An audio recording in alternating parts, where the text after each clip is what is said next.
Welcome Isha sir. हा Maharashtra security एक्सपोचा second edition आहे.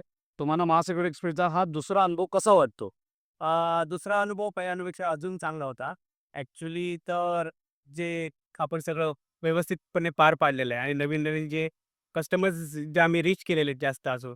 फॉर एक्झाम्पल टियर 3 सिटीमध्ये आणि नवीन-नवीन जे कस्टमर्स आहेत जे CCTV जास्त करतात, त्यांना फायर डिटेक्शनमध्ये इंटरेस्ट आहे.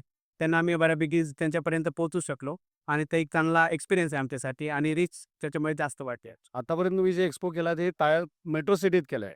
अशा टायर 3 सिटीमध्ये केल्यामुळे जे काही तुम्हाला एस-आय पार्टनर भेटले, त्यांचे इंटरॅक्शन कसं होतं? त्यांना काय वाटत होतं? ते ते त्यांचे थॉट्स कसे होते याच्याबद्दल? त्यांना फायर डिटेक्शनमध्ये करायची इच्छा आहे. पण त्यांना माहीत नाही, की कसं डिटेक्शन वगैरे काम करतात किंवा कसं वायरिंग करतात वगैरे. त्याच्यामुळे इथं खूप मोठं जसं बघायला गेलं तर अपॉर्च्युनिटीज भरपूर आहेत टियर 3 सिटीजमध्ये. कारण की जास्त कोण वापरत नाहीत. स्मॉल प्रोजेक्ट्स आहेत. तिथं आपण टाकू शकतो हे सगळं फायर डिटेक्शन सिस्टम्स. त्याच्यामुळे त्यांना फक्त आपण एक त्यांना एक हे दिलं, कम्युनिकेशन दिलं किंवा त्याचे ट्रेनिंग्स वगैरे व्यवस्थित केले, तर आय थिंक खूप चांगला मार्केट आहे. मग तुम्ही हे आपल्या लोकांना किंवा असं आपल्या एस-आय पार्टनरना काय सांगू इच्छिता, की हे ट्रेनिंग्स आपल्याला कुठे अवेलेबल होतील आणि काय होती? ते तुम्ही प्लीज एक्सप्लेन करा. अ, आम्ही मॅन्युफॅक्चरिंग करतो फायर डिटेक्शन सिस्टम कन्व्हेन्शनल आणि ॲड्रेस इथं. तर ही एक चांगली अपॉर्च्युनिटी आहे. आर-ईशा म्हणून आपले डिस्ट्रिब्युटर आहेत कोल्हापूरमध्ये. तर आम्ही तिथं ट्रेनिंग अरेंज करत असतो हर वीकेंडमध्ये.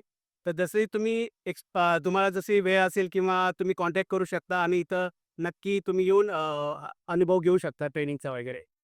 Thank okay sir. Thank you sir. Thank you so much.